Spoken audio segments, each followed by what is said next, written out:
So I mean, like I just said, it just makes it more accessible and it's just more easier brand to, it's easy to get caught up with this shit because I mean, they come up with so much fucking shit. And it's just like, God damn, you know what I mean? You be like, before you know it, you got a whole closet and a whole crib full of shit and it's just like, oh, all right, cool. And you Drake head to toe and shit, so it's like, whatever.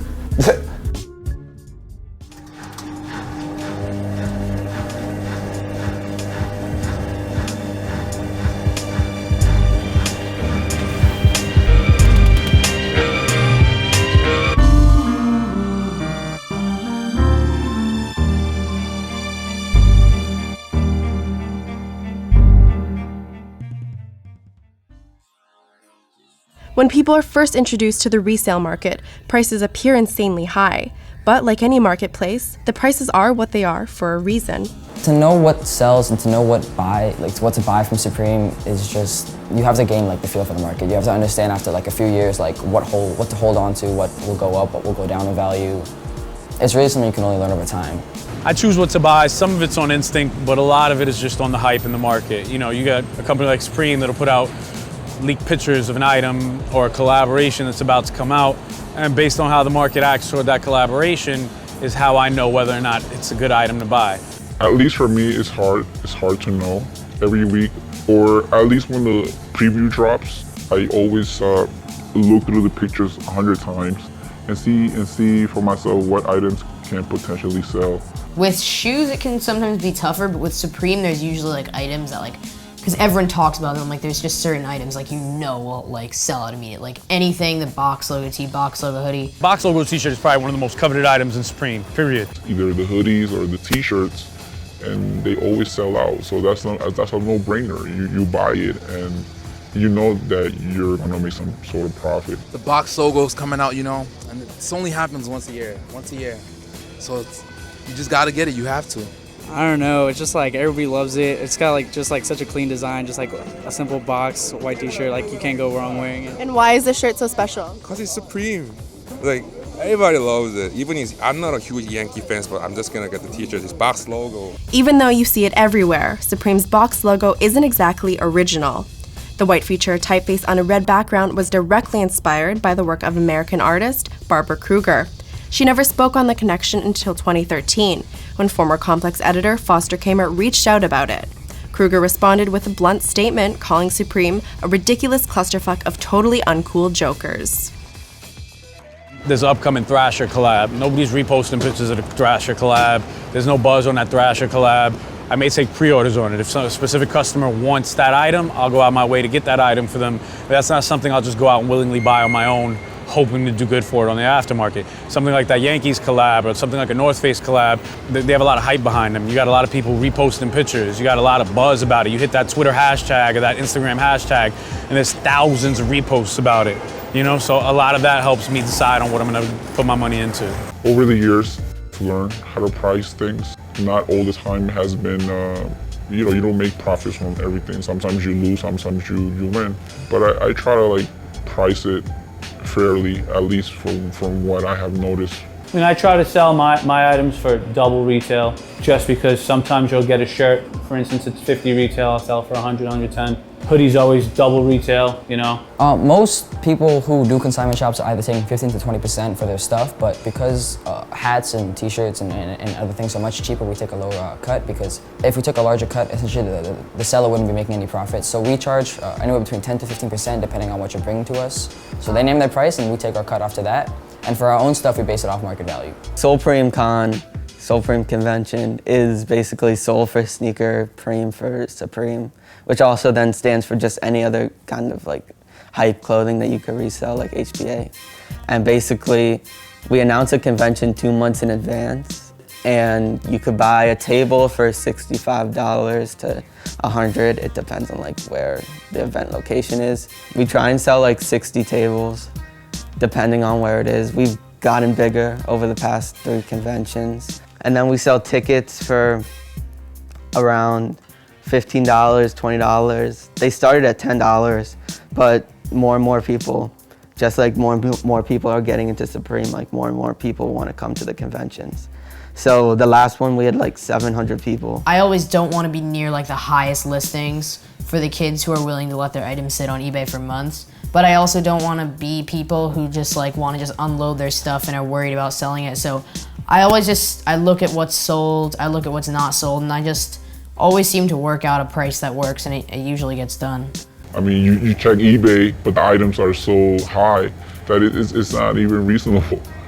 But I look at what maybe other sellers have to sell it for, or sometimes sellers tell me, oh, sell it at this price. But sometimes the demand is so high for certain items that it's impossible for me to not charge so high. First day numbers on the box logo tee, you got Asian guys in front of the store buying them off people's hands for $200. To regular customers, I was selling them for $250, $275.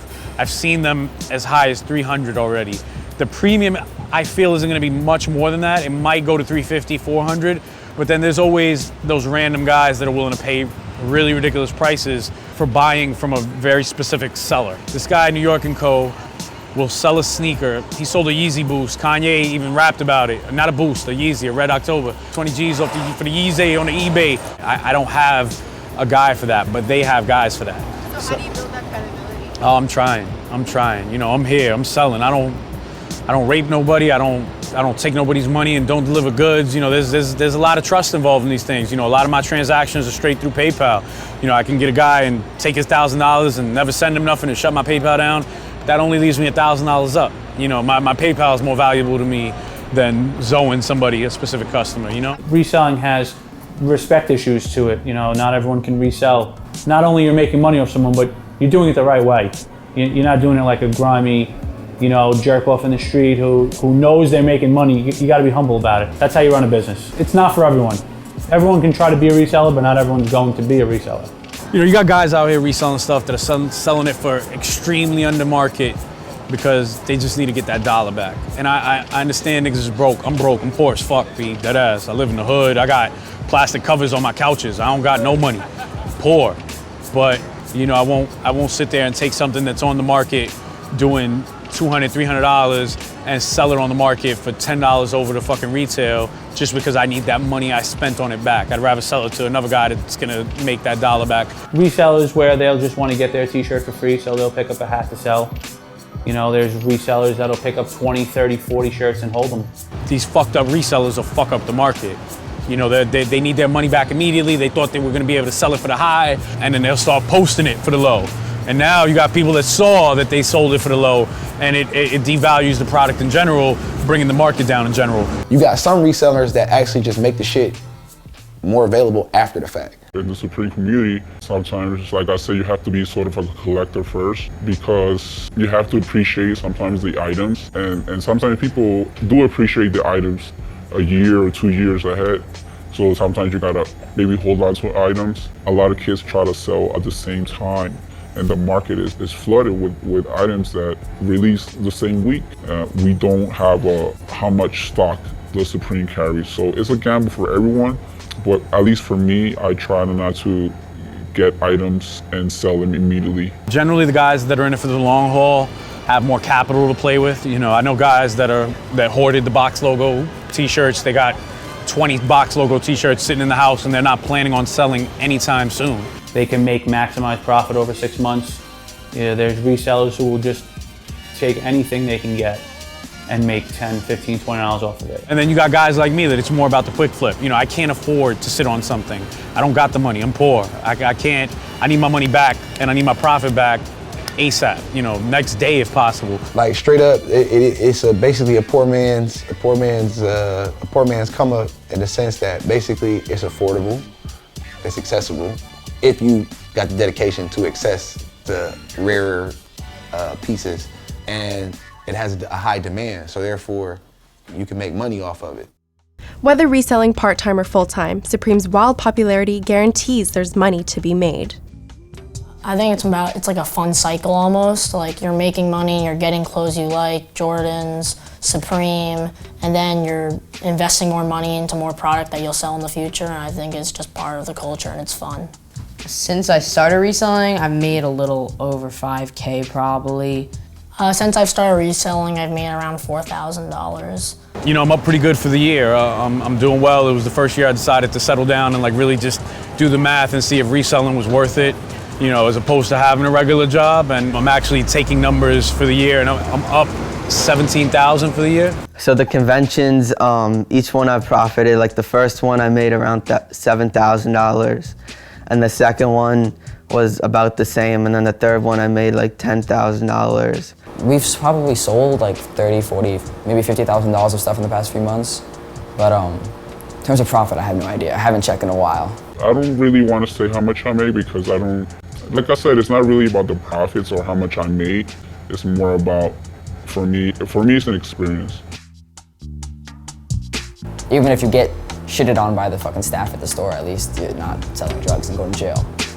Yo guys, I can't have you. You could be trapping, you could be laying niggas down, it's a lot of shit you could be doing. You could damn sure not be selling fucking t-shirts.